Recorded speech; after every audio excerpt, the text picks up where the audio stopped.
வரும் ஜூன் மாதம் நடைபெறும் மருத்துவ மேற்படிப்புக்கான நுழைவுத் தேர்வுக்கு தமிழகத்தில் வெறும் 5 மையங்கள் மட்டுமே அமைக்கப்பட்டுள்ளதாக குற்றச்சாட்டு எழுந்துள்ளது. மருத்துவ மேற்படிப்புகளில் சேர வரும் ஜூன் 10 மற்றும் 11ஆம் தேதிகளில் நாடு முழுவதும் நுழைவுத் தேர்வு நடக்கிறது.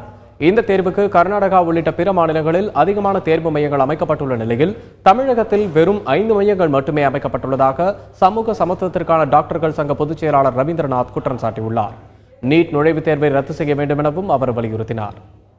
வருகின்ற ஜூன் மாதம் 10ஆம் தேதி மருத்துவ படிப்புகளுக்கும் 11ஆம் தேதி அறுவை சிகிச்சை படிப்புகளுக்கும் நுழைவுத் தேர்வு இந்தியா முழுவதும் நடைபெற உள்ளது. தமிழகத்தில் 5 மையங்கள் மட்டும்தான் ஒதுக்கப்பட்டுள்ளது. ஆனால் நம்மை விட சிறிய மாநிலங்களுக்கு அதிகமான உயர் சிறப்பு மருத்துவ இடங்கள் இல்லாத மாநிலங்களுக்கு கூட அதிகமான சென்டர்ஸ் ஒதுக்கப்பட்டுள்ளது. மத்திய அரசு உடனடியாக அந்த நீட் நுழைவுத் தேர்விலிருந்து உயர் சிறப்பு மருத்துவ இடங்களுக்கு விலக்கு வழங்க வேண்டும். அதே சமயத்தில் ஆல் இண்டியா லெவலில் நடத்தக்கூடிய சூழல் இருக்குமானால் தமிழகத்தில் இருக்கக்கூடிய மையங்கள் வெறும் 5 மையங்கள் தான் இருக்கிறது. அந்த மையங்களை அதிகப்படுத்த வேண்டும் என்ற கோரிக்கை வைக்கின்றோம்.